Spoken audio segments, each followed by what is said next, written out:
ननद का रूप। पारुल की शादी हो जाती है, लेकिन अच्छा ससुराल मिलने के बाद भी वो बहुत परेशान सी रहती है। क्या बात है पारुल, तू खुश नहीं है क्या हम लोगों से? हमेशा परेशान सी ही दिखती है। अरे नहीं माँ जी, कैसी बात कर रही हैं? मैं तो बहुत खुश हूँ, लेकिन हाँ, लेकिन क्या बेटा? परेशानी बताएगी नहीं तो हम उसे सुलझाएंगे कैसे? माँ, शादी से पहले मैं घर का सारा काम कर लिया करती थी, लेकिन अब माँ को घर का सारा काम करना पड़ता है। इसी बात से मैं बहुत चिंतित हूँ। अरे कैसी बात कर रही है? तेरे घर में तो 2 बहुएं हैं। तेरी भाभियां काम नहीं करती है क्या? ना माँ जी, कहाँ, कोई कुछ नहीं करता है। जब से माँ ने घर भाइयों के नाम किया है, वो दोनों ने तो माँ की इज्जत करना ही बंद कर दिया है। क्या करूँ, कुछ समझ में नहीं आ रहा। देख, तू परेशान ना हो, तेरी समस्या का परमानेंट सोल्यूशन निकालते हैं। तभी पारुल का पति आ जाता है। माँ, सासू माँ को भी हम लोग यहीं अपने पास रख ले क्या? हाँ बेटा, मुझे कोई परेशानी नहीं है, चलकर बात कर लो। पारुल भी सास और पति की बात सुनकर थोड़ी रिलैक्स हो जाती है। फिर फोन पर, माँ कैसी है? हाँ बेटा, ठीक हूँ, बस खाना खाने जा रही थी। तू सुना? ये क्या वक्त होता है माँ खाना खाने का? बेटा क्या है ना, सारे घर का काम करके अभी फ्री हुई हूँ। चक्कर आ रहा है तो सोचा खाना खा लूँ। माँ देखिए, मैंने अपने ससुराल में बात कर ली है। वो लोग आपको हमारे यहाँ हमारे साथ रखने के लिए तैयार है। मैं कल आऊँगी, आप अपने सारे कपड़े पैक कर लेना।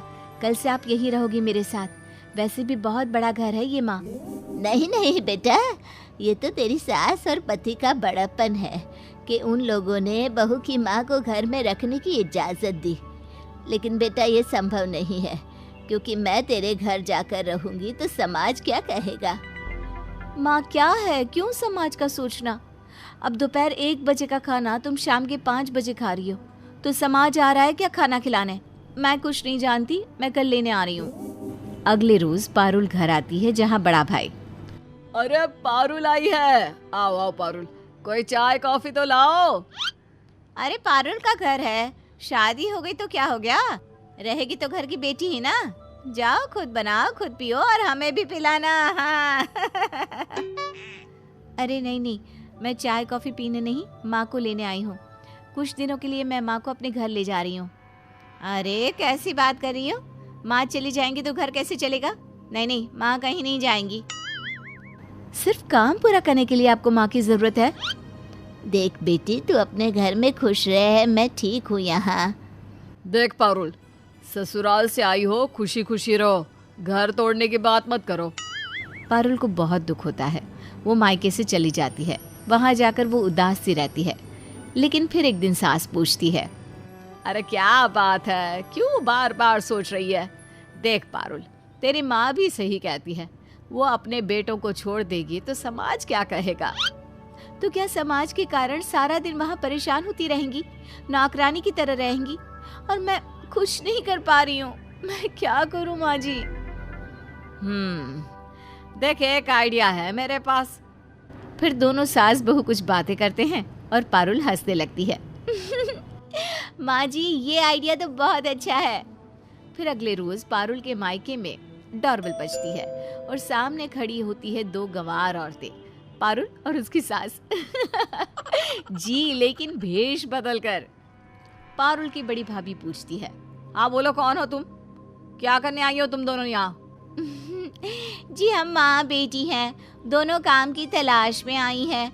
सुना है यहाँ 2 आलसी औरतें रहती हैं जो सारा काम एक बुढ़िया सास से कराती है, तो सोचा चलकर काम मांगे। हाँ, पता है कितनी बदनामी हो रही है इस घर की बहुओं की समाज में। अरे रख लो ना हमें काम पर, फ्री में सारे घर का काम करेंगे, बदले में कुछ नहीं, सिर्फ 2 वक्त की रोटी दे देना। रुको यहीं। बड़ी बहू अंदर जाती है और देवरानी के साथ बैठकर मशवरा करके बाहर आती है। ठीक है, हम लोग रख लेते हैं तुम्हें काम पर, लेकिन हाँ, कोई होशियारी नहीं। दोनों सास बहू की एंट्री घर पर हो जाती है। पारुल बड़े भाई के सामने, अरे माँ, आप रहने दो ना, मैं काम करती हूँ, आप बस बैठ कर ये सब्जी काट दो। कितनी अच्छी लड़की है ये। पता है तेरी आवाज ना बिल्कुल मेरी बहन जैसी है। वो भी ऐसी है। हम लोग भी ना अच्छे घर के हैं भाई, लेकिन क्या करें, माँ का मकान भाभी ने चालाकी से अपने नाम करवा लिया और फिर हम लोगों को घर से निकाल दिया। हम बेचारी काम की तलाश में भटक रही थी। हाय रे, मैंने क्यों उस करमजली के नाम घर कर दिया।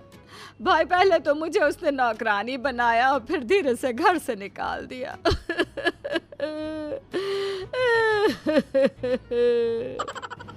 भाई कुछ नहीं कहता, लेकिन कुछ सोचने लग जाता है। मैं तो भैया ले आई माँ को उस घर में से। वहाँ तो वो नौकरानी से कम कुछ ना थी। पापा के जाने के बाद भाइयों ने भी माँ को नहीं समझा, माँ अकेली हो गई थी। और तेरी माँ चल दी तेरे साथ। अरे तेरे भाइयों के बारे में नहीं सोचा, समाज क्या कहेगा? अरे कैसी बात कर रही हो मालकिन, 2 दिन की जिंदगी है जहाँ प्यार नहीं, सत्कार नहीं, जहाँ कोई मनाने वाला नहीं, हर कोई मतलब के लिए पूछे। ऐसे घर में रहने से तो अच्छा था ना कि बेटे के साथ निकल लो। क्यों, कल को तुम मर गई तो क्या लोगों को परवाह होगी? नहीं ना। हाँ, आप ठीक बोल रही हैं। जो बेटे सिर्फ घर के लालच में माँ को प्यार करे और घर में माँ का दर्जा नौकरानी वाला हो, ऐसे घर में उस माँ को नहीं रहना चाहिए। अरे कैसी बातें हो रही है यहाँ? काम करना है तो करो, नहीं तो निकलो। अरे नहीं नहीं मालकिन, वो तो भैया हम लोगों की कहानी पूछ रहे थे तो बस।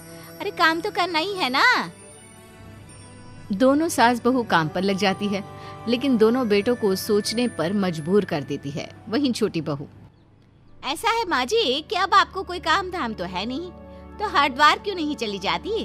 वैसे भी इन लोगों को कमरे की जरूरत है, आपका वाला कमरा इन्हीं को दे देते हैं। माँ कुछ कहती उससे पहले ही बड़ा बेटा बोलता है।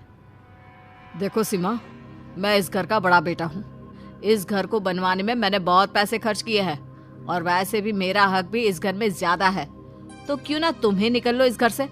तुम्हारा कमरा खाली होने के बाद मैं उसे इन लोगों को दे दूंगा। बिल्कुल भैया, वैसे भी माँ के लिए ऐसी सोच रखने वाली औरत मुझे नहीं चाहिए। पारुल और उसकी सास मन ही मन खुश होते हैं। अच्छा, अब हम लोग चलते हैं, हम लोगों का काम हो गया। अरे कहाँ चलते हैं? और अब घर का काम कौन करेगा? तुम दोनों।